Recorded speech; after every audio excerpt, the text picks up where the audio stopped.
இன்றும் ஏராளமான சிங்கள பத்திரிகைகள் வெளியாக இருக்கின்றது. அதிலே முதலாவதாக லங்காதீப பத்திரிகையின் பிரதான தலைப்புச் செய்தியை பார்க்கலாம்.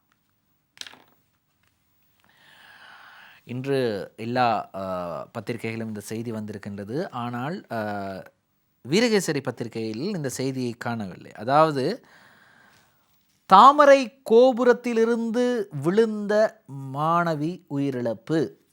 அதாவது தாமரை கோபுரம் கொழும்பில் இருக்கின்றது. கொழும்பு தாமரை கோபுரத்தை பார்வையிட சென்றுள்ள பாடசாலை மாணவி ஒருவர் 29வது தளத்தில் இருந்து விழுந்து உயிரிழந்துள்ளதாக போலீசார் தெரிவித்தனர். சர்வதேச பாடசாலை ஒன்றில் கல்வி கற்கும் ரத்திய குணசேகர ரத்யா என்று வருமா அல்லது ரத்தியா என்று வருமா என்று தெரியவில்லை. ரத்திய குணசேகர 15 வயதுடைய இந்த மாணவி இவ்வாறு உயிரிழந்திருக்கின்றார். அந்த செய்தி தான் வந்திருக்கின்றது.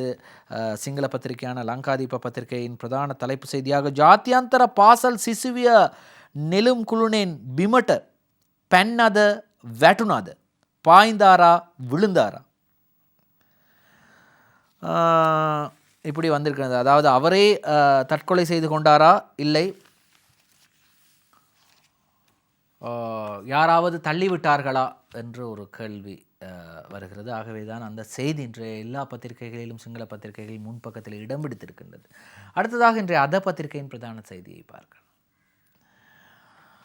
அத பத்திரிகையின் பிரதான செய்தியாக இட்டப்பு ராஜ்ய புத்தி பிரதானி நிலாந்த கோட்டி அதாமாரக வந்தியாக் கெவாதமாய், அதாவது உயிர்த்த ஞாயிறு தாக்குதல் தொடர்பாக தண்டப்பணமாக அவருக்கு விதிக்கப்பட்டிருந்த தொகையில் 7.5 கோடி ரூபாவை முன்னாள் புலனாய்வு பிரிவின் பிரதானி நிலாந்த ஜெயவர்தன நேற்றைய தினம் செலுத்திவிட்டார். அதே போன்று இட்டப்பு ஜனாதிபதி ரணில்கே ஆரக்ஷாவோட சிட்டி நிலதாரின் இவத்கர நே என்ற செய்தியும் வந்திருக்கின்றது. முன்னாள் ஜனாதிபதி ரணில் விக்ரமசிங்கவுக்கு வழங்கப்பட்ட பாதுகாப்பு திரும்ப பெறப்படவில்லை என்று ருவான் விஜயவர்தன் தெரிவிக்கக்கூடிய செய்தி. அருண பத்திரிகையை பார்க்கலாம். இன்றைய பிரதான தலைப்புச் செய்தியை அருண பத்திரிகையில் இவ்வாறான ஒரு தலைப்புச் செய்தி வருகின்றது. சற்று தெளிவில்லாமல் இருக்கின்றது இந்த பத்திரிகையின் பிரதி. இன்று கொலன்னாவ அவி கபடாவட்ட STF பணி. கொலன்னாவையில் இருந்த ஆயுத களஞ்சிய சாலைக்கு பாய்ந்த STF சிறப்பு அதிரடி படையினர் பாய்ந்து அங்கே பல ஆயுதங்களை கைப்பற்றிருக்கின்றார்கள். கொலன்னாவில் இருக்கின்றது. பாருங்களேன், எங்களுக்கு பக்கத்தில் தானே இருந்திருக்கிறது. இப்போ இந்த வெள்ளாம்பட்டியில் இருக்கிறவங்கெல்லாம் நினைப்பீங்களா இருக்கும் இல்லையா? அப்போ எங்களுக்கு பக்கத்தில் இருந்திருக்கு, எங்களுக்கு தெரியாமல் இருக்கு. மெகடோ கொலன்னாவை கொட்டிக்காவத்தை. சரி, அடுத்ததாக இன்றைய திவைன பத்திரிகையின் பிரதான தலைப்புச் செய்தியை பார்க்கலாம். திவைன பத்திரிகையின் பிரதான தலைப்புச் செய்தி இப்படி சொல்கின்றது. அங்வெல்லே பஸ் வியாபாரிக்கையா மெருவே லக்ஷதாயக கொந்த்ராத்துவாக். அண்மையில் கொலை செய்யப்பட்ட அங்வெல்ல பேருந்து அல்லது பஸ் வியாபாரி, அந்த பஸ் தான் அவரது வியாபாரமாக இருந்தது. 10 லட்சம் ரூபாய் கொந்த்ராத்துவட்ட 10 லட்சம் ரூபாய் அவருக்காக கொலை செய்வதற்காக அவர் கொலையாளிக்கு வழங்கப்பட்டிருக்கின்றது. அந்த செய்தி தான் இன்று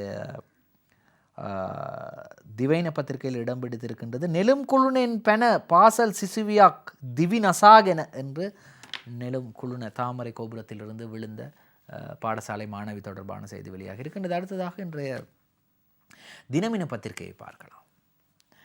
தினமின பத்திரிகையின் பிரதான தலைப்பு செய்தி இவ்வாறு சொல்கின்றது.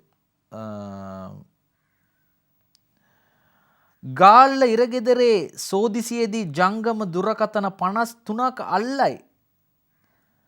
බිත්ති පැදුර කොට්ට තුල සැඟවා தபலா. அதாவது காலியில் உள்ள சிறைச்சாலையில் நடைபெற்ற தேடுதலின் போது 53 கையடக்க தொலைபேசிகள் பெறப்பட்டிருக்கின்றது. சுவர், பாய் மற்றும் தலையணைக்குள் ஒளித்து வைக்கப்பட்டிருக்கின்றது.